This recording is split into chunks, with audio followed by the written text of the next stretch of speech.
Senator Garou. Senator Nethercott. Excused. Senator Salazar. Co-Chairman Nicholas. Chairman Driscoll. Here. Mr. Chairman, you do have a quorum. Thank you.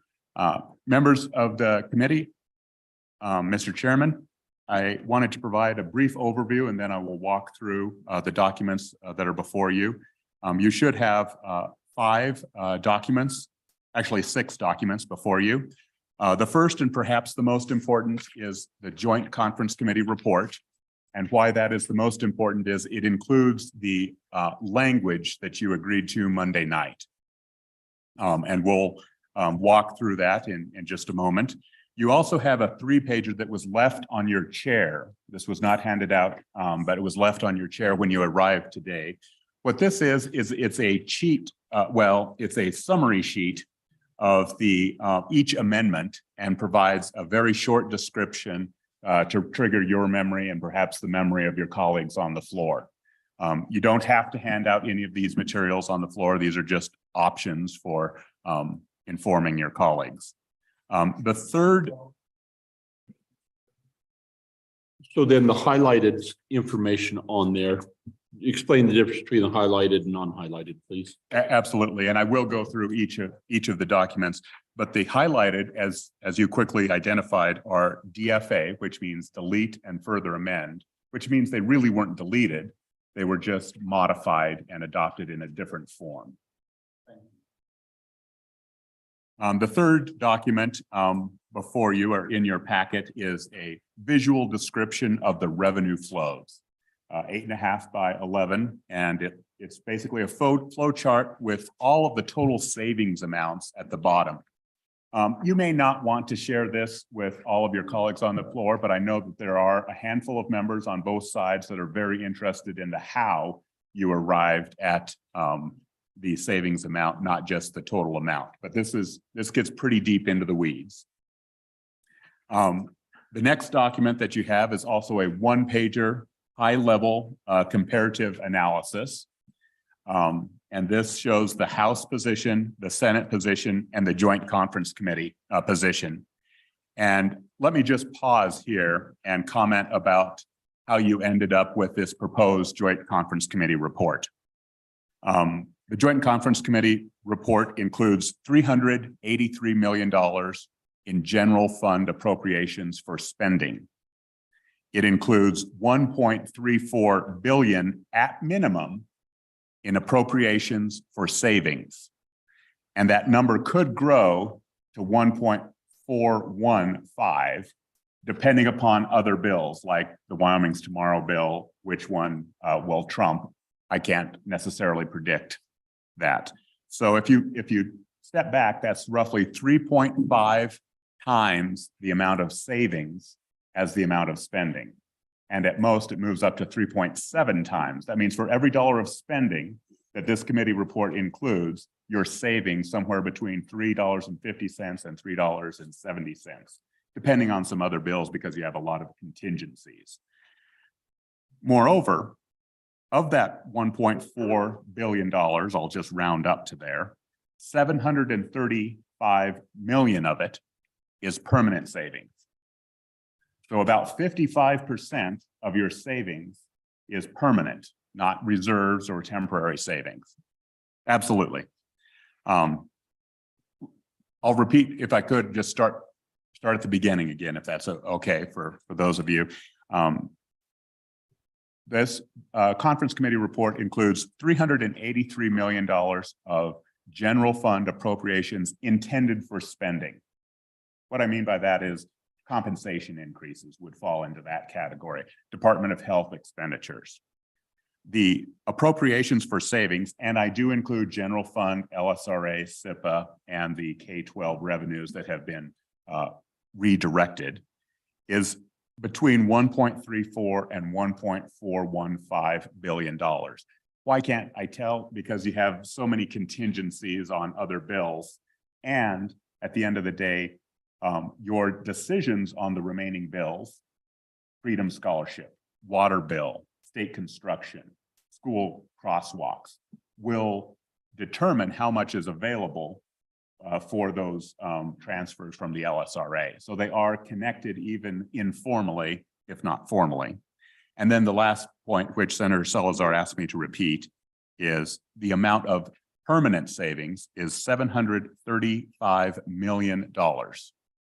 Roughly 55% of all savings is going into permanent funds, principally two funds, Common School Permanent Land Fund and the Permanent Wyoming Mineral Trust Fund. And you split it 50-50.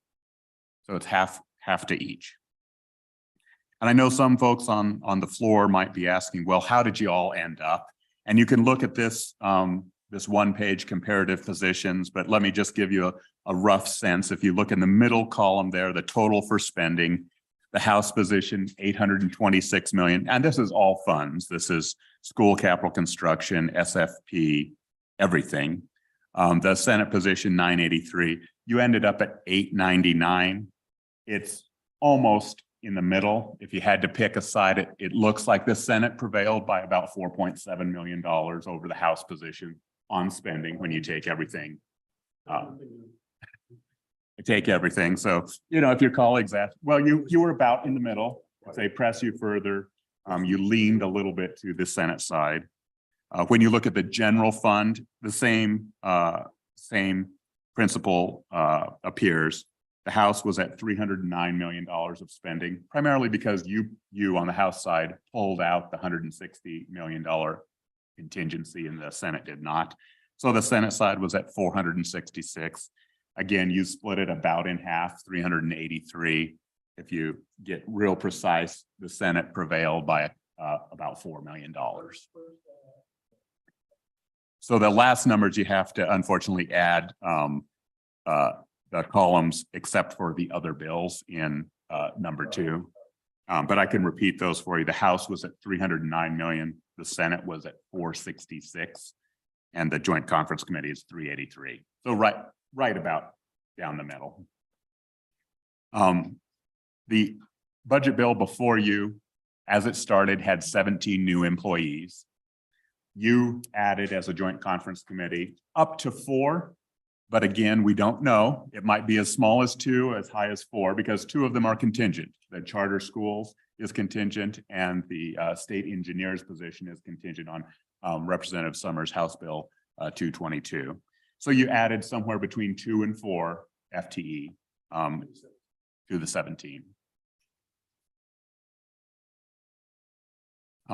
That kind of describes the lay of the land in comparative purposes.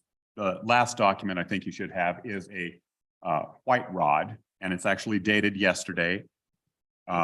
We can produce that. We have produced it for the floors in the past, and we have all these documents. You choose which to sign and circulate on the floor. A couple of comments about the white rod. One, it is not a goldenrod for 2 reasons. One, you haven't adopted the JCC, so it's technically not approved. That will appear on the goldenrod next Tuesday when you return. Secondly, I mentioned about a week ago that House Bill 89 messes everything up in terms of comparisons. So House Bill 89 is included in the first 3 columns for JAC, House, and Senate. It is excluded for the JCC position. And why is that? You basically took all of the appropriations from House Bill 89 and put it in the budget. So if we include both House Bill 89 and the Joint Conference Committee, we're double counting about $630 million. So it wouldn't make any sense to do it that way. But that does deviate from LSO standard practice, meaning we're leaving out a bill which has not yet been resolved. I do want to touch base on a few numbers. On page 3 of the goldenrod, line 34, or excuse me, line 36, column V. And this is often referred to on the floors as the most important number of the day. And you're down to $7.6 million. So it's very, very tight.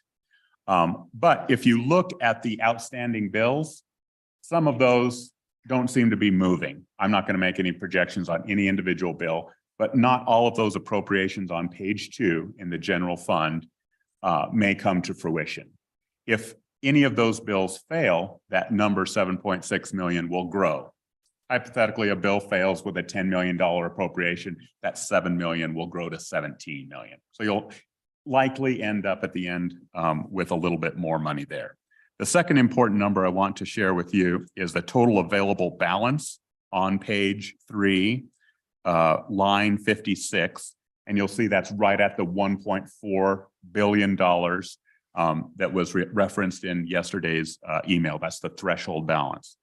That number will not change because that's set now in the text of your Joint Conference Committee report.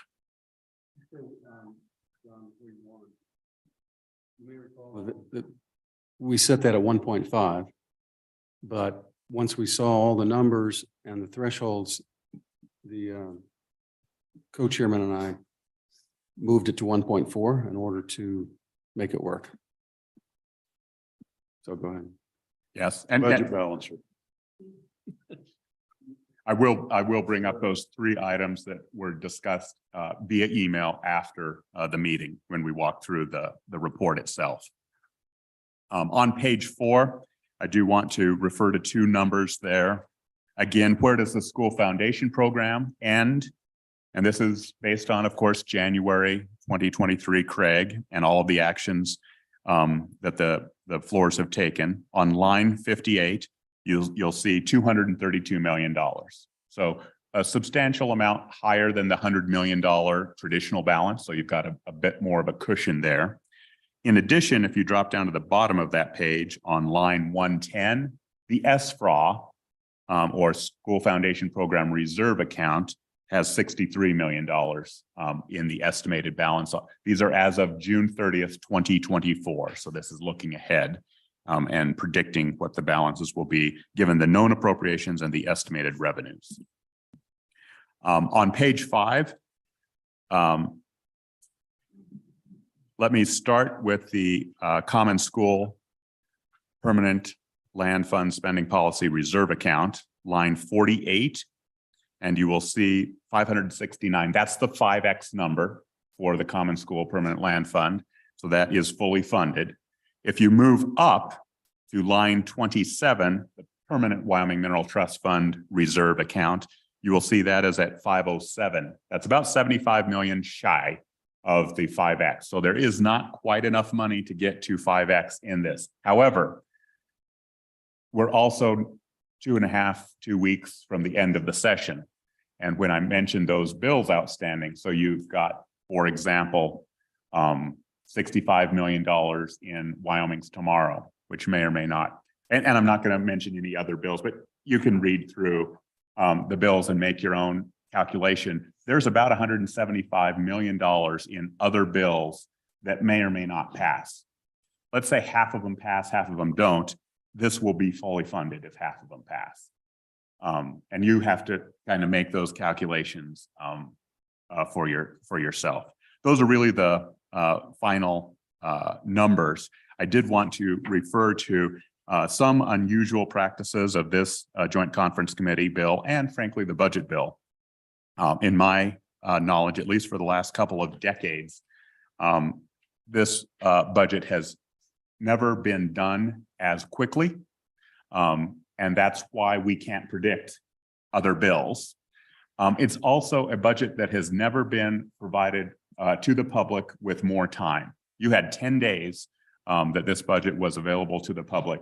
Again, I've never seen that before in my experience here. And then finally, the $1.4 billion in savings is also a number that I have never experienced, even during the peak years of 2008 in terms of appropriated funds for savings.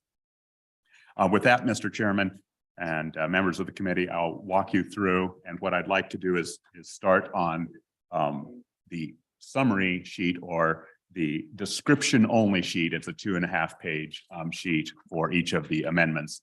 This is a good primer and will kind of trigger your memory and hopefully prepare you for the floor, and then we'll move into the language to see if staff misinterpreted any of your directions. So House Second Reading Amendment number 13, that was approved. This is language only related to high-level behavioral health needs in the Department of Family Services. This was the $1.05 million for Indian or the tribal health care, as well as $550,000 to any behavioral health provider. House Second Reading Amendment number 15 was to the Office of State Lands and Investments. This was the $6.1 million to restore funding for the MRG program. House Second Reading Amendment number 17 was a $300,000 appropriation for SCR for high-grade graphite from coal feasibility studies. House Second Reading Amendment number 21. This was to the Supreme Court. A mirror amendment allows those 2 FTEs you added to be ongoing. House Second Reading Amendment number 22 was the governor's rec for the K-12 ECA. This added $22 million of appropriation ongoing. House Second Reading Amendment number 32 adds 1 FTE and funding for the position in the Property Tax Relief Program at the Department of Revenue. House Second Reading Amendment number 43 is to DFS. It was $500,000 general fund, $500,000 federal fund for the Protective Services and Juvenile Justice Unit. House Third Reading Amendment number 1 provided $40,000 of special revenue for the Chief Technology Officer at the State Treasurer's Office.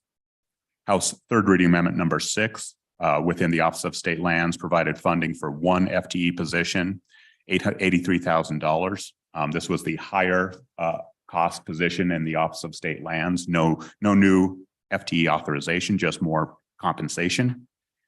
House Third Reading Amendment number 25. This was for the Department of Health. It was a mirror amendment on both sides, $20,000 related to the statewide PACE study. House Third Reading Amendment number 27. This was language only amendment. Just on the House side, I think it was Representative Larson for the comprehensive and supports waivers. House Third Reading Amendment number 37. This was $3.5 million exclusively for the community colleges for enterprise inflation. House Third Reading Amendment number 45. This was the transfer from the LSRA to the BRA for budget balancing. It's kind of a safety net. It is not used in this profile before you, but it is provided if things, for example, let's say everything passes that's on the general fund list and you add to it by $10 or $12 million, then this budget balancer will come into play. Next is a grouping of adopted Senate amendments. You adopted the mirror amendment for the movement of the ECS or the Education Commission of the states back from the Department of Ed to the governor's office, $26,000 appropriation there. Senate Second Reading Amendment number 2 was specific for the use of funds for the Thyra Thompson Building Operations and Staff, language only.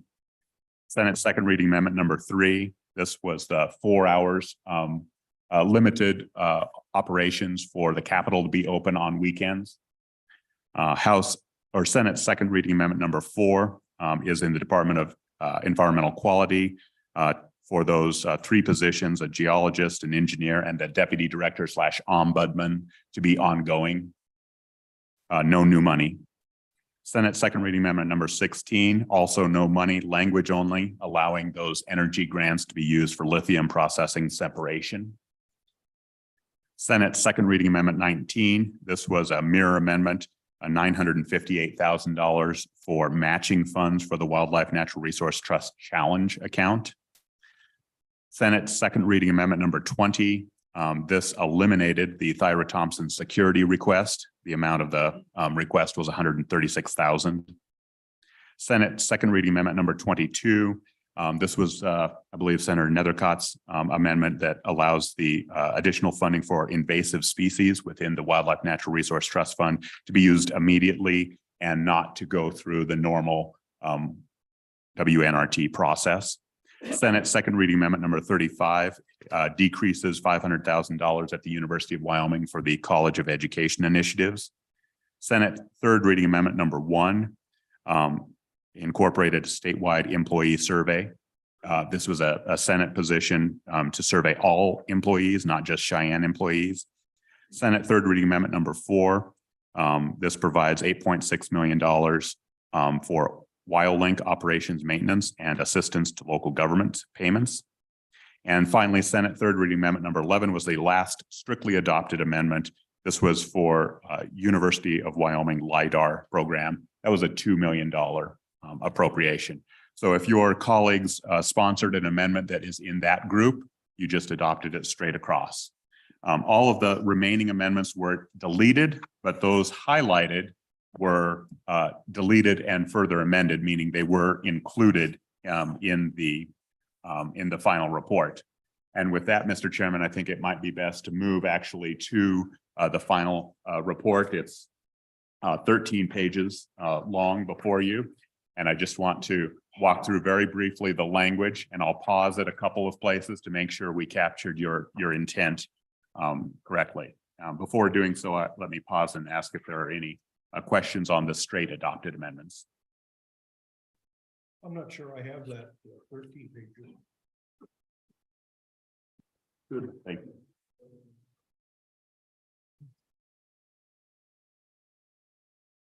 Okay, I have it now. Excellent. Well, on the top of page 3 of the document, and now I will refer to page and line numbers. Page 10, line 10, this is a technical correction, moving $43,000 within the state treasurer's office to the appropriate line from administration to investments. Again, it was part of both sides' technical amendment. Since you didn't adopt one of the technical amendments, we have to reproduce each one of those lines here. Page 15 through page 16, all of that is the study for state employee childcare. And all of that language kind of incorporates it into the same $5,000 that was appropriated for the relocation study and tacks on the Representative Yin amendment for the childcare services for state employees. The bottom of that page 3 in reference to page 24 is for the property tax. And recall you adopted a $5 million appropriation, and that appropriation is reduced by any appropriation in the 4 bills listed, House Bill 98, 99, 121, and Senate File 136, or any combination thereof. Mr. Chairman. Don, so at the top of page 3 is that that I can't remember where that 43,000 went. Was that in state land? Where was that at? Oh, yes, Mr. Chairman, page 10, lines 10 and 14 are moving the division within the state treasurer's office. Treasurers, that's right. Thank you. And then from that section that starts on page 15 down to where it ends on page 16, line 17 are for those for the 2 studies. I'm just trying to get my notes. Yep. Thank you. And then the bottom of that page relates to the property tax. Got it. Thank you. The top of page 4, and in reference to the budget bill, page 30 and 32, this is the increased contribution to the Cultural Trust Fund. You increased it by $3 million, which means you ended up with $11.5 million for the biennium, or in other words, $9 million more than last year. Total of $9 million in the Cultural Trust Fund. Page 32, line 21. So the Cultural Trust Fund ends up with what? Mr. Chairman, the total amount for the biennium is $11.5 million, which appears on page 32, line 17. But What's the balance of the fund? Mr. Chairman, you will be $3 million shy of the $30 million 27. goal. Page 32, line 21 is just a technical correction. It is an accurate designation of a tourism reserve and projects account. Again, it was a technical on both sides. Page 35, line 15. This is the state engineer position that is contingent on House Bill 222. This relates to the Colorado River study. Page 38, lines 7 and 8. This is kind of a combination of a number of different amendments. So the math here is a little bit tricky. There is a reduction of 3.755 million for the wait list in the Department of Health, but you also added 50,000 of general funds for the rebasing study.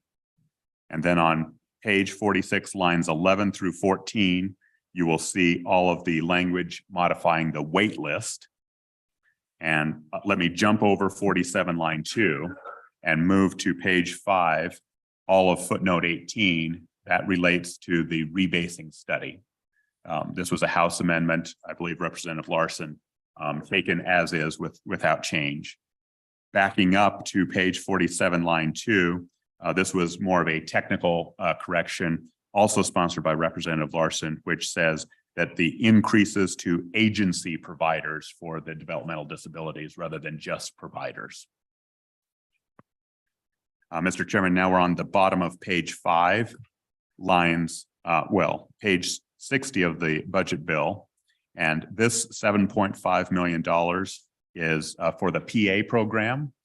And the language associated with that reduces that $7.5 million dollar for dollar for any other appropriation for a physician assistant training program. And all of that language, also the committee added on the top of page 6, these funds do not revert and the appropriation cannot be transferred or expended for any other purpose. So they can't use it for other academic or service or athletic programs. Page 73, lines 13 and 14, remove the community facilities program. And we took that money, we took $5.5 million, you'll see, and created a section 300 associated with that. So this $7.5 million combined between general fund and SIPA fund gets removed from the business council, and we reconstitute that program in a section 300. Page 74 through 76 relates to the Supreme Court. We did two things here. We added $140,000 and we modified that language in the footnote so that it is not specific to federal compliance or anything like that. It's just a staff attorney position. The bottom of page 6, reference to the budget bill, page 83 and 84. This is one of the three things I want to talk to you about. The committee technically adopted this amendment, and my colleague next to me wouldn't allow that to happen. For drafting principles, we had to delete it and further amend it. The language is all identical, but the problem was in the House amendment, when they changed it, the Olson amendment on charter schools to make that contingent upon another bill, we can't go back to a second reading amendment in a joint conference committee report. So the easiest approach was just to rewrite it in its entirety, no change of language. But if you have your own markup sheets that you had on Monday night, you probably put an A in there for House amendment. And technically that was House second reading amendment number 23. We had to change that to delete and further amend. The end result is identical. Moving on to page 7, we have page 87 and lines 15 through 21 of the bill. This is all introduction language for the section 300. This is non-substantive. Page 88 starts with some real challenging items. This is, the whole intent here is to collect non-dedicated K-12 revenue, free that up so that it can be saved into the reserve account or the permanent funds. So the first thing we did was grab state royalties, and that's the subsection C, and redirect those from the school CAPCON account to the school foundation program reserve, or excuse me, the common school permanent land fund there at the bottom of page 8. Then on page 88, line 6, you will see that's the reduction to the Wyoming Tomorrow program. The budget bill had 40 million. The committee agreed to 20 million. So that's the language at the bottom of page 7. Top of page 8, subsection K, that again collects non-dedicated revenue. Romanet I moves it to the School Foundation Program Reserve Account. Romanet II also moves it to the School Foundation Program Reserve Account. And then these next several changes all modify the date of the transfer rather than not later than June 30th. We have inserted the language subject to subsection EE, and we'll get to subsection EE, but as a preview, that is your $1.4 million LSRA threshold and the priorities of which accounts fill up first on those reserve accounts. You'll recall at the bottom of the page, the committee chose to prioritize the transfers to the PMTF trust fund, common school trust fund, et cetera. Yeah.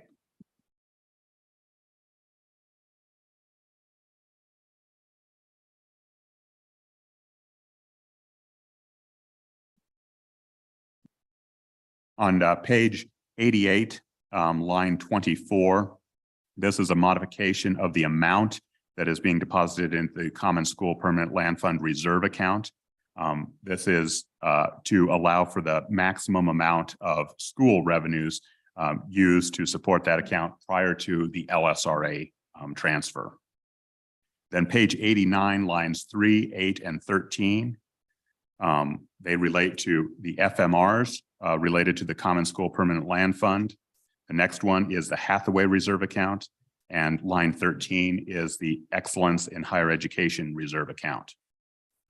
Page 90, line 11, this very short one-line sentence is the second issue I wanted to bring to your attention related to our email. The committee was not clear as to whether or not we should maintain those no tips in the event that House Bill 89 does not pass. And the committee's response was, yes, include that.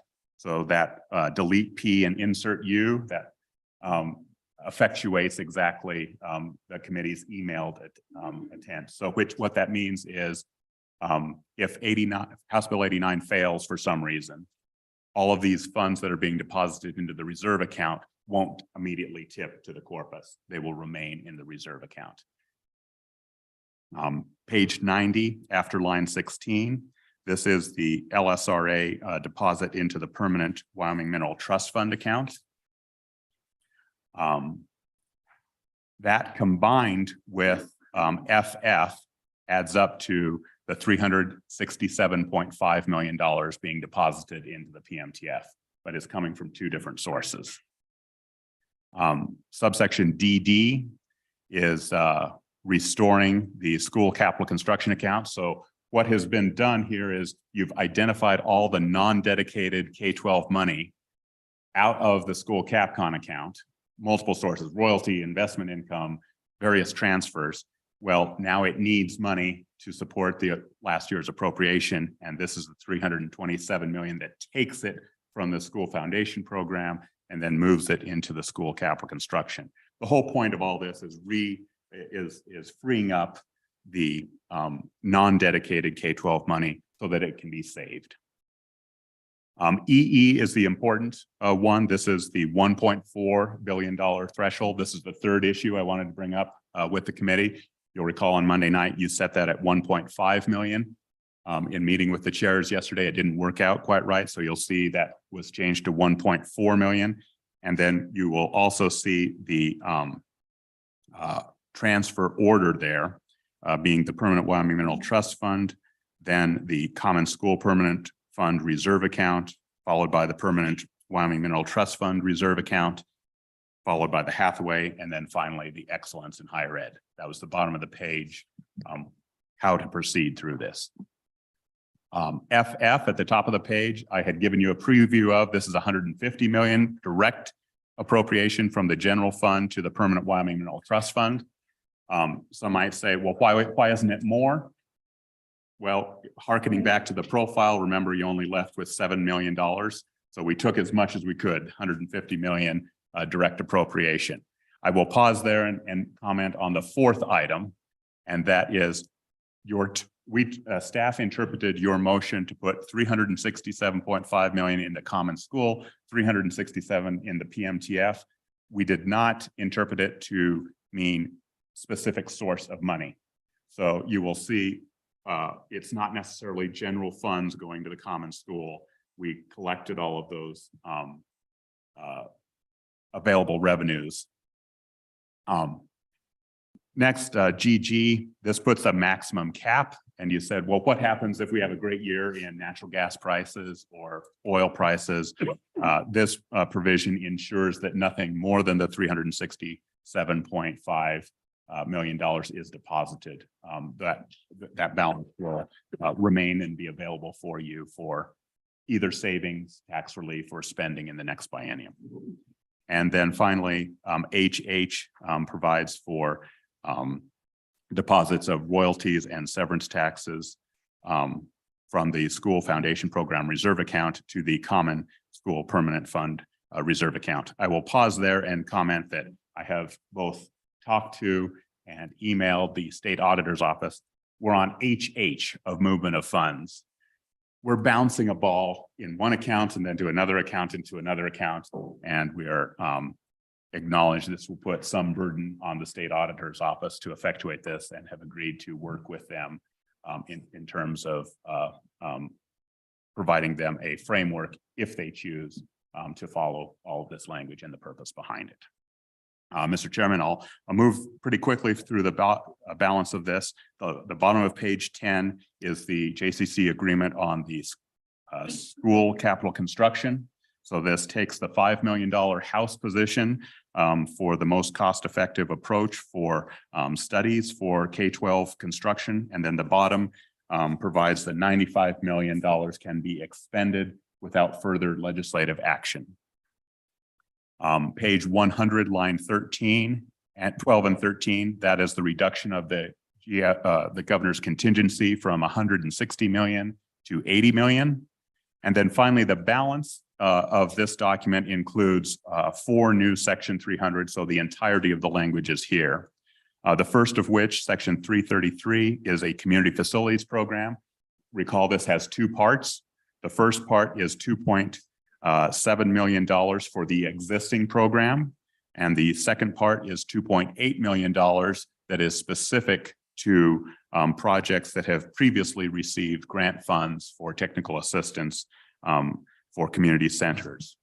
Mr. Chairman. Go ahead.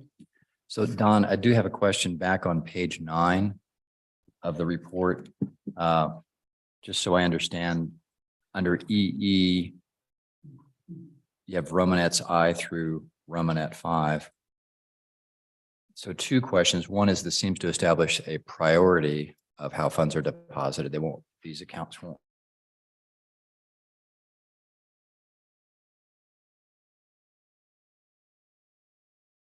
fill up equally. They'll fill up sort of in order with I see that you fill into the permanent mineral trust fund reserve trust fund, and then to the common school reserve, and then later to the permanent Wyoming mineral trust fund reserve account. I'm surprised there's not a Romanet here for the common school permanent land fund permanent account. Why? You probably said it, but why is it not listed? Excellent point, Representative, Mr. Chairman. These are all for appropriations from the LSRA. And we were able to fill up the common school permanent land fund with state royalties and federal mineral royalties directly that otherwise would have gone to the SFP. So it does not need any LSRA transfer. It will get filled up through direct revenues, but it won't participate in the LSRA. So there was no need to put it in the priority list.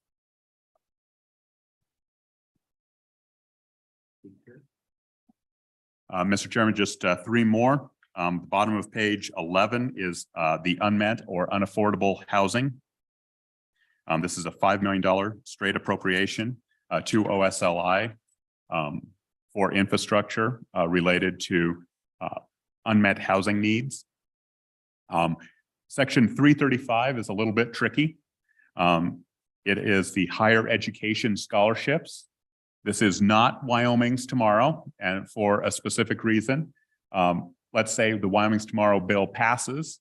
We did not want to duplicate scholarships. So there is a provision here at the bottom that says no student shall receive a scholarship under the Wyoming's Tomorrow program if funded, as well as this provision. It's an either or provision. It happens to have exactly the same requirements.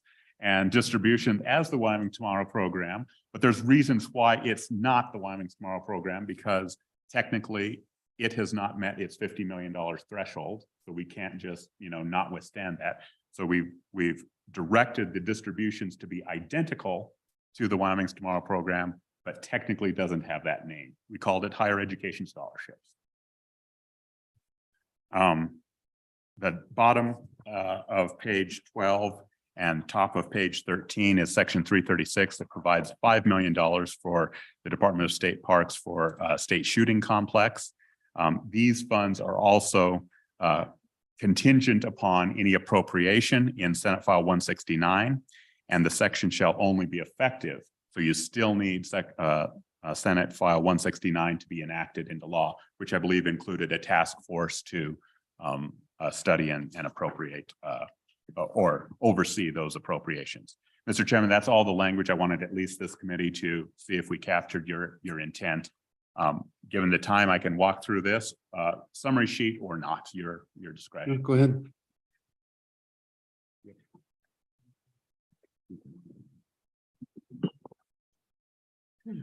Mr. Chairman, just in terms of time, I will be expeditious in this. We have to actually, you will see this Joint Conference Committee report is like the amendments you receive in your email. And at the top, it says proposed and has a proposed number with that.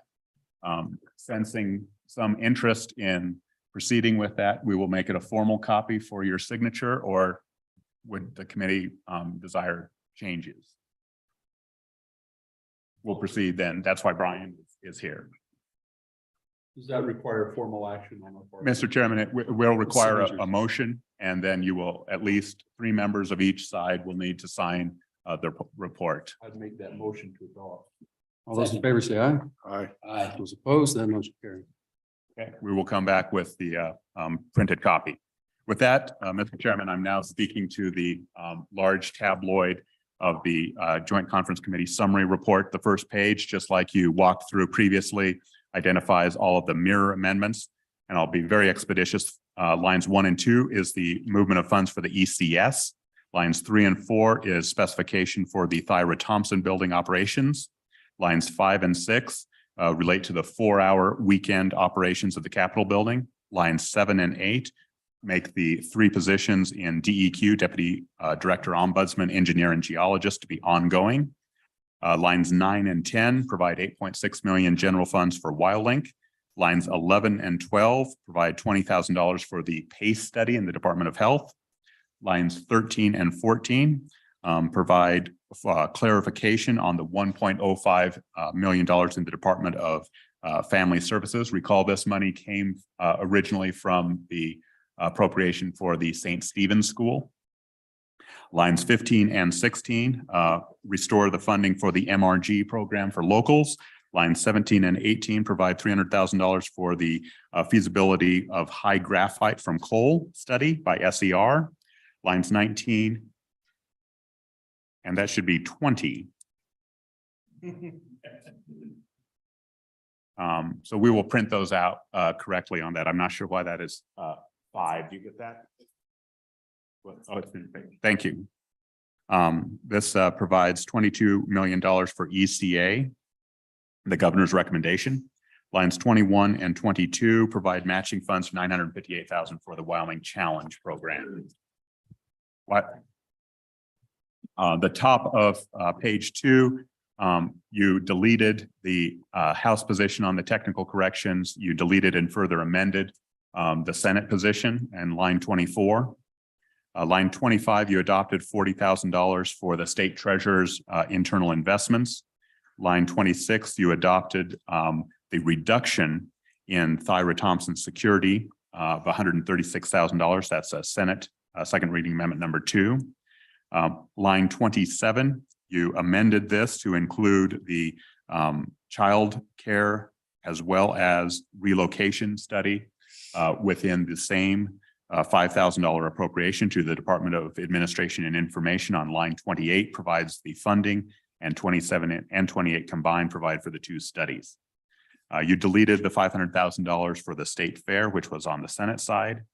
Line 30, you provided $108,000 and 1 FTE. This is the Property Tax Relief Program in the Department of Revenue. Line 31, you modified the language for the $5 million appropriation for tax relief program to be reduced dollar for dollar, contingent upon appropriations in the aforementioned bills. Top of page 3, you split the difference between the House and the Senate on the deposit to the Cultural Trust Fund, ended up at $3 million additional funding there. You deleted the next 2 amendments, both the position in the State Construction Department, as well as the precedence of the House bill over the 2 water bills for the State Engineer's Office. Line 35, you did make the 1 position in the State Engineer's Office, which came with that $650,000 JAC amendment, contingent upon the Colorado River study in House Bill 222. Item number 36, I think this was the Senator Nethercott position to change the language for the $1.5 million for invasive species in the Wildlife Natural Resource Trust, allowing those to be used immediately and not subject to the standard application process. Line 37, you deleted the $1.5 million House position, general funds and federal funds for the PACE program. They had already deleted it themselves. So it really wasn't up for grabs. House 3005, item number 38. You split the difference on that and provided $50,000. And this is for a rebasing study for the comprehensive waiver clients and their individual budgeted amounts. Item number 39, you also split the difference here, provided a funding of 3.755 for the wait list. And recall that is also tied to the existing language, which does provide for the funding to be ongoing in future years at a biennialized amount. Item number 40 was adopted, and this is a technical change to be comprehensive and support waivers. Item number 41 provides for the $500,000 general fund, $500,000 federal funds for protective services and juvenile justice unit in the Department of Family Services. Item number 42, you deleted. This one really wasn't up for grabs. It was deleted by the Senate themselves related to the facilitating the supports for the state land exchanges. And then you added the $83,000 for enhanced compensation in the Office of State Lands. No new employee, just a higher level of compensation for a different employee position. Item number 45, top of page 4 on the committee's copies, you deleted and further amended this $10 million appropriation for the PA program, reduced that to $7.5 million, and further reductions dollar for dollar for any other appropriation in other legislation, specifically House Bill 195, which is the ARPA bill. Item number 46, you adopted the reduction in $500,000 for the College of Education initiatives at the University of Wyoming. Item number 47, you added $2 million for the University of Wyoming. This is for the LIDAR program, Senate position. Items 48, you deleted the direction to the University of Wyoming to study the feasibility of providing in-person classes in Rock Springs and Cheyenne.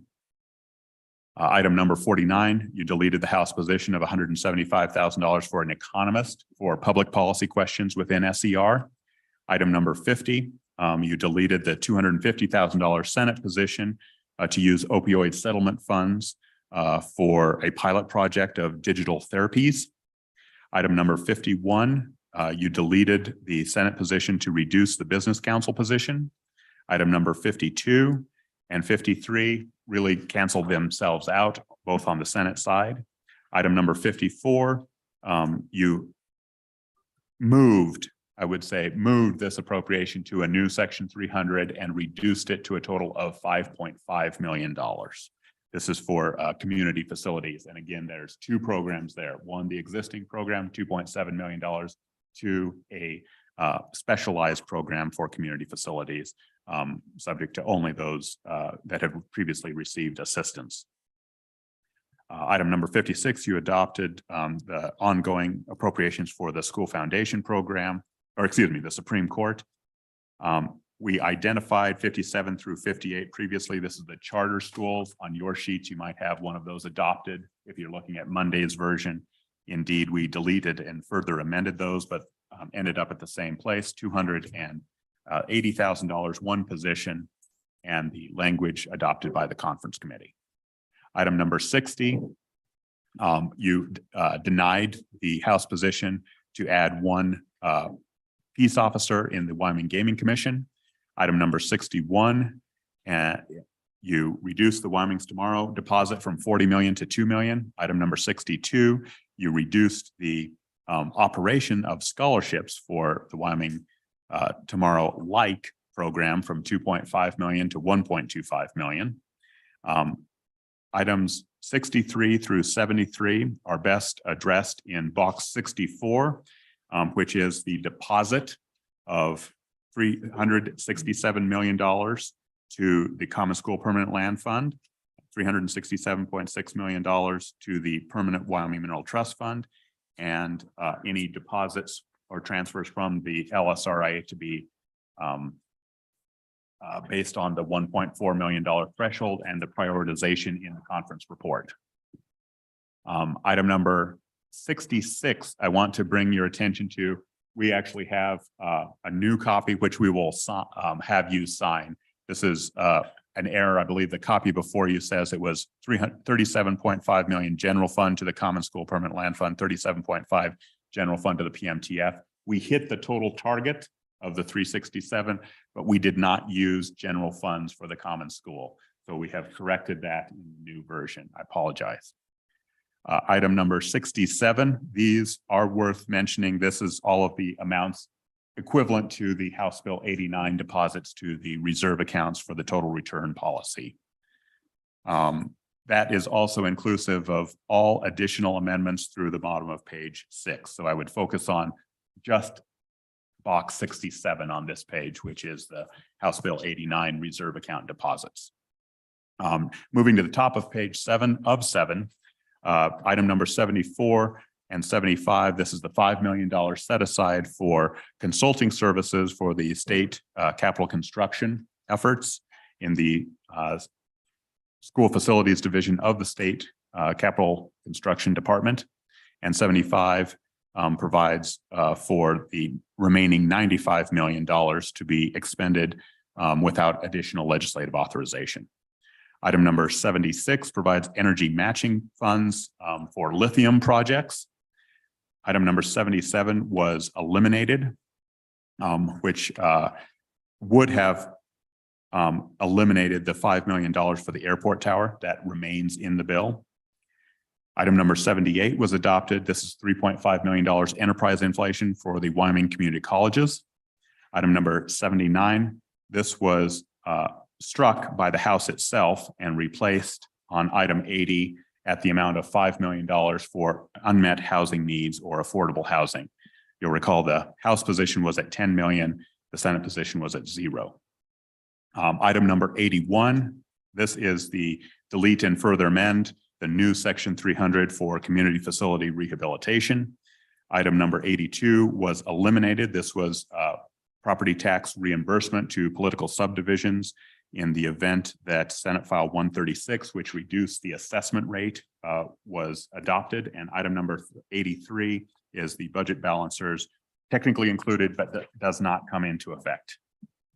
So Don, just, I think it would help just to walk through what the process is now.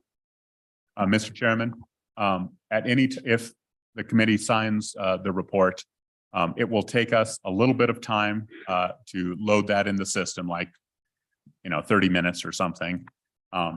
Select what items, and they don't have to be the same, you want to distribute to your floors. You want to give them a summary sheet. The actual report will be distributed regardless.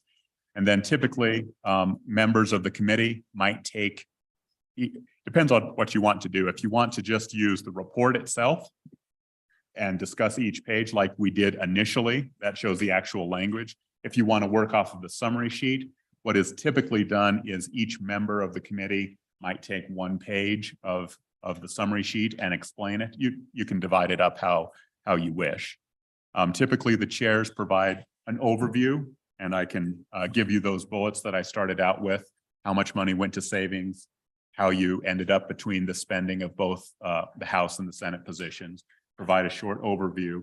The committee usually walks through the actual changes, and then you respond to questions. And sometimes the questions are about, just in general, how much did we end up spending this year? What's a little bit surprising is technically the general fund spending in the Joint Conference Committee report on the omnibus budget is less than the appropriations from the general fund in other bills. The other bills have more spending on them. Now, not more appropriations, you have more savings in here, but they actually have more spending today. Now, some of those bills might fail, don't know. Anyway, after a Q&A session from your colleagues, there is a final vote. It does require a majority of both floors. I believe last time that vote has failed was 1999. If that vote fails, it is resent to a joint conference committee, which may or may not be appointed by the opposing sides. And you would have the opportunity to have a free committee, which means you are not bound by the constraints of the prior action of either the Senate or the House. And you can decide, if you wish, what additions and subtractions to savings and spending this committee or the subsequent joint conference committee number 2 desires. So, Don, were this a House file, as I understand, the House needs to pass it first before the Senate acts on it. Is that correct? Mr. Chairman, that is correct. And we will double check on that, but I believe the House has possession of that file. They act on it, it comes to our side, and then we act afterwards. Yes, and in addition, and we will double check the ordering on that. Should the governor make line item vetoes to your product, the House this year will act first to override those vetoes. Let's say he vetoes something that the House is opposed to anyway. They do not have to act on that, and the Senate does not have an opportunity to act on that. The reverse was true last year. The Senate had first. That's what I understood. Yeah. So in terms of timing, if we want to present it to the floor today,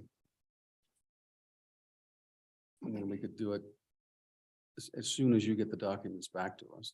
You can do it in the morning or the afternoon. I will tell you, it's if you approve this, it's not likely that you will have a budget bill until you return next week on Tuesday. This is the final action on the report, which is important to do.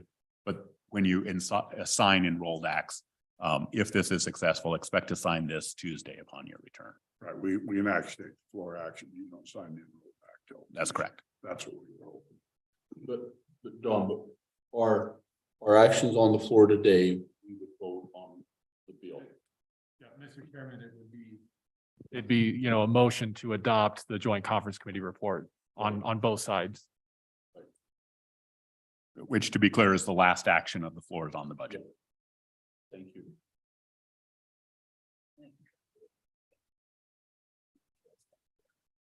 Yeah, I think so. So typically we'll have a summary sheet for the body and the report. Then, Mr. Chairman, I would suggest, at least on the House side, we have the comparative positions. Okay, Good. We'll get with you. doesn't sound like much. Mr. Chairman, we can get your signatures. We have clean copies of everything for both the report and the handouts that you wish to distribute.